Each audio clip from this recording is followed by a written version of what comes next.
Hey friends, Scott Smith at the Smith team at Keller Williams. Wanted to share with you some good insights on some of the mistakes that many sellers make before they sell their home. So, wanted to share with you four things that we've come up with that will hopefully help you in your journey, making some smart decisions as you're moving forward with the sale of your home.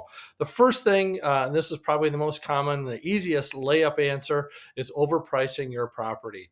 Many sellers today are looking back at what their house might have been worth in 2021, 2022.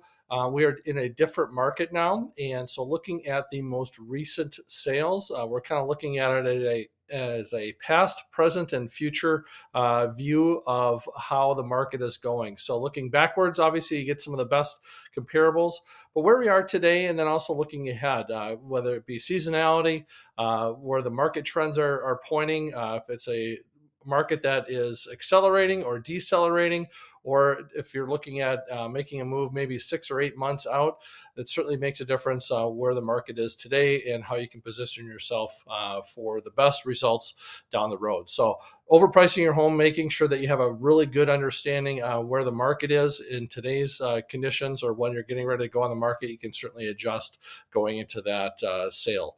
So, the second thing I want to share with you is spending money on the wrong improvements. This is something that a lot of people will come in.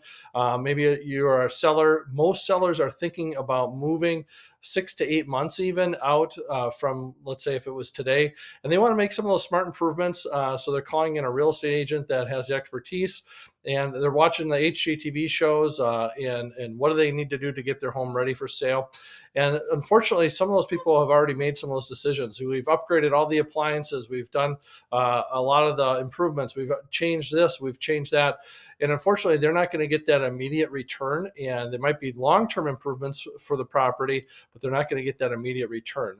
The bang for the buck, the best two things that you can do is making sure that your house is clear and ready to go. So start packing now, getting rid of a lot of the stuff.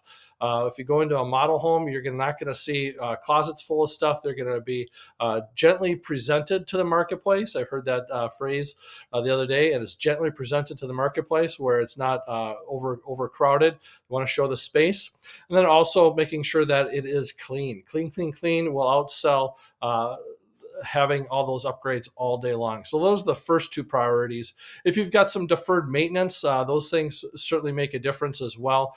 More and more now, buyers are doing home inspections, and they're going to use that money and that leverage from the home inspection to try and get a discount or some concessions from you as a seller. So those are a couple of things to make sure that you're spending wisely on those improvements. If those maintenance things, take care of those ahead of time, because something that might be a $20 fix could end up costing you a sale. The third thing I wanted to share with you kind of relates to preparing for the sale is the negotiating, not being willing to negotiate. We are in certainly a different market than when we were a couple of years ago. It's more of a balanced market, and many buyers and sellers have different perspectives when it comes to what the market is giving them. So looking from a negotiation standpoint, making sure that you have a negotiating strategy coming into it. And that doesn't necessarily mean overpricing your property and having some room to negotiate. It might be negotiating on price a little bit, but it might also be negotiating on some concessions. It might also mean negotiating on timing. It might mean negotiating on some repairs. So all those things come into play, and having a good conversation with a real estate agent about your strategy going into the sale certainly makes a big difference with that. We've helped some of our sellers negotiate some fantastic transactions going into the fall market, and they were very happy with the results that we got. On the flip side of that, we've also had some buyers that were very pleasantly surprised about how we ended up just kind of navigating the process and negotiating a great deal for them as well. So making sure you've got someone on your side makes a huge difference, and being open to negotiations and having a negotiating strategy built in. The last thing I want to share with you, it kind of hits on all three of those points, is skipping the interview process to making sure that you're hiring a great real estate agent. So many agents will just hire, or many sellers will hire the first real estate agent that they bump into. Maybe it's a family friend that so-and-so used, and maybe they've only been in the business for a couple years or even a few months.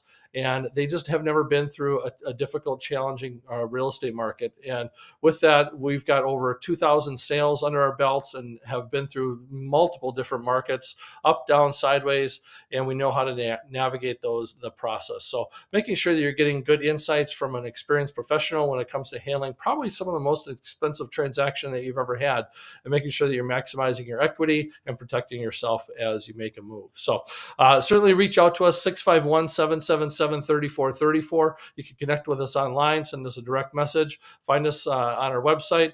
Be happy to help you navigate the process when it comes time to making a move. Thanks, and have a great day. Take care.